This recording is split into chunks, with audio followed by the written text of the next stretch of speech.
Hello दोस्तों, नमस्ते, प्रणाम। आइए आप लोग के बीच में बहुत सुंदर प्यारा एक मंडकधारी गीत गाने जा रही हूँ। माड़ो में चढ़ाव लेके आए समाधि हो, माड़ो में चढ़ाव लेके आए हैं समाधि। एको न गहनवा भारी, बड़ा कंजूस समाधि हो, एको गहनवा न भारी, बड़ा कंजूस समधी। टीका वाले आए समधी, नथिया ले आए, टीका वाले आए समधी, नथिया ले आए, झुमका न लाए लरियादार, बड़ा कंजूस समधी हो, झुमका न लाए लरियादार, बड़ा कंजूस समधी।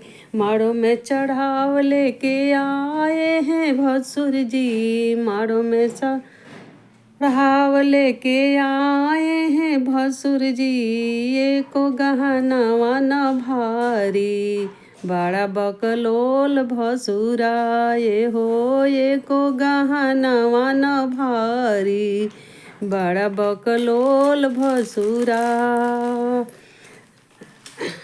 हर वाले आए न भसुर, माला न लाए, हर न ले आए भसुर, माला न ले आए, ना लाए हाथ के कंगना, बड़ा बकलोल भसुराए हो, ना लाए हाथ के कंगना, बड़ा कंजूस भसुरा। माड़ो में चढ़ाव लेके आए हैं समाधि, माड़ो में चढ़ाव लेके आए हैं समाधि, एको गहनवा न भारी, बड़ा कंजूस समाधि हो, एको गहनवा न भारी, बड़ा कंजूस समाधि।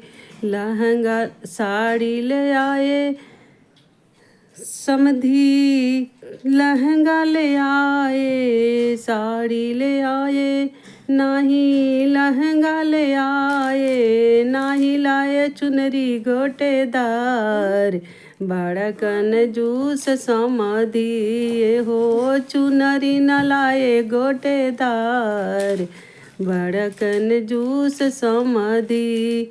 माड़ो में चढ़ाव लेके आए न समाधि हो, माड़ो में चढ़ाव लेके आए न समाधि, एको गहनवा न भारी, बड़ा कंजूस समाधि हो, एको गहनवा न भारी, बड़ा कंजूस समाधि।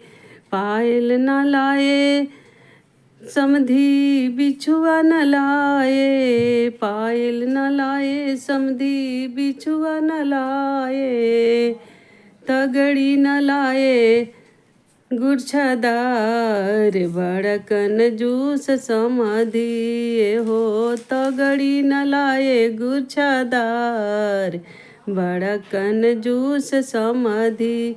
माड़ो में चढ़ाव लेके आए हैं समाधि, माड़ो में चढ़ाव लेके आए हैं समाधि, एको गहनवा न भारी, बड़ा कंजूस समाधि हो, एको गहनवा न भारी, बड़ा बकलोल समाधि हो, एको गहनवा न भारी, बड़ा बकलोल समाधि।